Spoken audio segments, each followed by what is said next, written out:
and burn. Hey everybody, so today I would like to discuss Gus Van Sant's 2003 film, Elephant. And the reason that I paused there is because it just occurred to me that while sitting here a minute ago, I just did another Gus Van Sant movie. I just talked about Drugstore Cowboy. So I did two Gus Van Sant movies in a row. It's kind of cool. Didn't even realize that when I was writing everything down. But yeah, so Elephant, this is a school shooting movie. It revolves around a number of characters. And it does a lot of steady cam, long one takes. Like character A, you will see them walking for the entirety of their time on screen. The camera will not cut. There will be no edits. It will follow them from A long into B, wherever it is that they're going, and then it will cut off to another group of students or perhaps another individual student, and it will take another long steady cam shot of them going from A to B. And in the background, you'll see the character that they just covered walking from wherever they were walking when you were watching them in the first place, which is really unique because that means, my God, they couldn't make any mistakes, and they had to be really careful because to make sure that, camera A didn't show up in camera B's shot. When it's following the second character, you can't see that the first character is potentially being filmed at the same time, right? Or maybe they weren't being filmed at the same time and character A just had to walk by for a minute in order to be seen in character B's shot or whatever. These long continuous shot films are great, like 1914. Or this was a result of the Columbine shootings, of course, that took place in April 1999. That was the main motivating factor here. But Gus Van Sant also borrowed the long, sort of drifting, unedited Steadicam shot. He lifted that from Alan Clark's film of the same name, I believe from 1989, and that would be Alan Clark's Elephant from, I think it's from 89, which would be about, if memory serves, Alan Clark's film was about the issues that Ireland was having at the time concerning the IRA.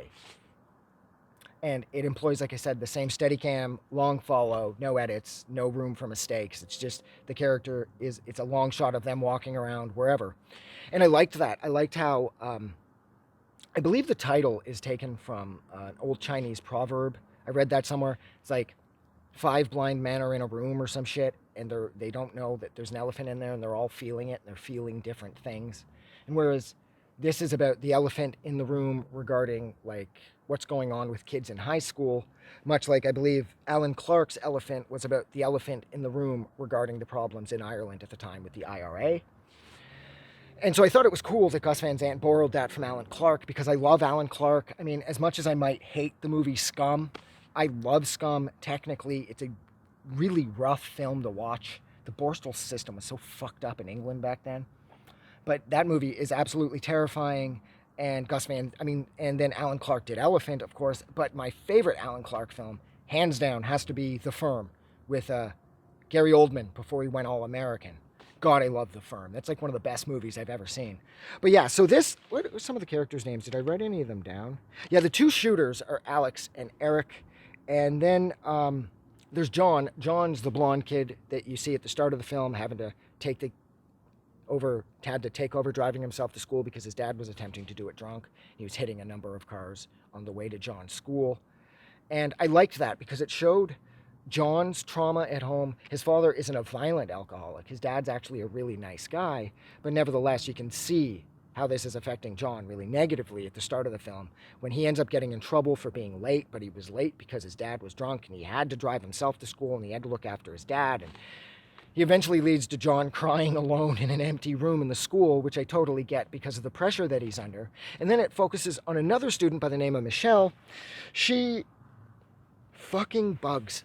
Michelle isn't necessarily the best looking student, and she's not exactly the coolest kid in school, and she's being bullied ruthlessly by the other kids or the other chicks in her gym class, and she never wants to get changed for gym, which I can completely relate to. I remember getting changed for grade 9 gym just so that I would pretend my leg was bothering me because I have a mild case of CP.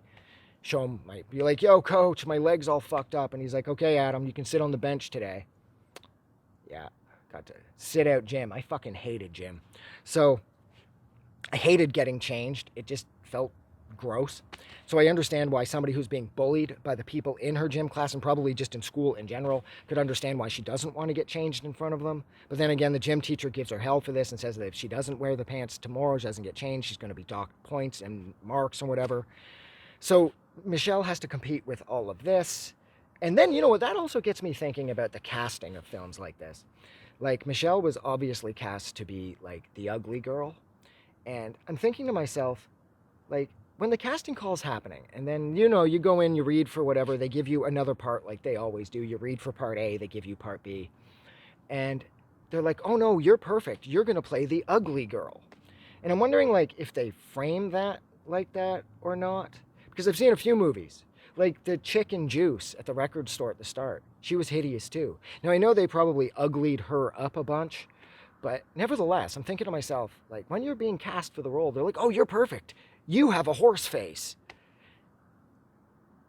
Oh, well, isn't that nice? I look like fucking Mr. Ed. Yeah, I'm in a movie or some shit, you know? And I don't exactly know if that's how it goes, but Michelle was picked on because she wasn't cool and she wasn't attractive. And, you know, and so again, there's Michelle's trauma that she has to deal with day in, day out, this relentless bullying. The two school shooters, Alex and Eric, they're getting bullied all the fucking time. It never stops. It's like Spitball City. And, you know, not that you can ever sort of advocate for their actions. Like, I would never get behind somebody shooting up their school because they were bullied. But fuck, you can understand how, if you have access to firearms, you could understand how somebody would reach their breaking point. And this movie, it's exactly what happens. Alex and Eric go in and they annihilate the school. See, I was concerned with this movie because I think right around the same time, I saw Zero Day. And Zero Day worried me because the whole movie was very cool. And I'm like, but then the movie ended, I thought, with the two of them running into the school with the camera being left behind in their car. And I'm like, oh shit, you're not even going to see the school shooting? Which on one hand I thought was really clever, but then Zero Day kicks into high gear and you see the shootings at the end of the movie and it's so raw and it's so real. And I was wondering the same thing from this. I kept thinking to myself, I'm like, the movie's going on and on. Maybe it isn't going to focus on the shootings. Maybe it's just going to imply that they happened because you know it's going to happen because you see Alex and Eric ordering the rifle, you see it coming, and you know that this tragedy is going to unfold. But no, this movie that shows the shooting. I mean, Jesus Christ, they kill the principal. They kill the three bulimic girls who were being mean to Michelle in her gym class. They kill the three of them, not because they were mean to Michelle, because when they kick off the shooting, they start in the library where Michelle was working, and she's the first person they shoot. And that always bothers me about school shooting situations in general, is like, I understand that it was a particular group of people that bullied you badly enough that made you feel like you had no other choice but to bring a firearm to school and exact some kind of revenge. But what I don't understand is, why don't they just go after the people that hurt them? It seems like every school shooting, they just kind of just go wild. Like, oh fuck, I've never seen you before in my life. I'm going to put a hole in your face. And it's like, no, man, that's not that it would be okay if they were killing the people that victimized them. But at least a percentage of the population would be able to get behind it at least somewhat and say, well, maybe you shouldn't fucking treat people like that then. You know, there's an easy way not to get shot at school. Don't bully people. But it never seems to go that way. And this movie is certainly no exception. Alex and Eric just open up on the student body in general, and they shoot anybody and everybody. But then they do, of course, get Nathan and Carrie at the end. Nathan is the head tormentor that's destroying Alex and Eric's high school experience. And him and his very popular, very good-looking girlfriend, they're hated by people like Alex and Eric. And that's how the movie concludes. For some reason, I don't understand why Nathan and Carrie thought it would be a good idea to hide in a meat locker in the back of the cafeteria. I mean, how's that going to work? So, okay, so you're like, oh, I think he's gone, but you know you can't leave. But if you stay in the meat locker, you're going to freeze to death. They were, like, dramatically underdressed for that experience. So they run in there, and they're found at the end, and it concludes with a game of eeny, meeny, miny, mo, and the film cuts just before the gunshots start, so we don't exactly know who was shot first. We don't know if it was Nathan or Carrie who went down. The movie just cuts to the shot of the sky, which that shot in the sky too, I would always like to point out that whenever I see it, I just keep waiting for the Warner Brothers logo to come up, because that's exactly what it reminds me of. The other thing I really liked about this was how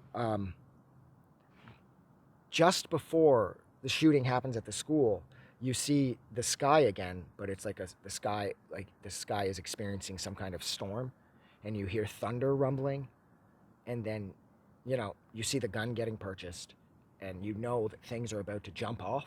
And I did like that. I liked how Gus Van Sant chose to show the stormy sky just before the storm at the school jumped off. I thought that was a really nice touch too. Was there anything else that I wanted to say? No, I think actually that's everything. Yeah, this movie's terrifying.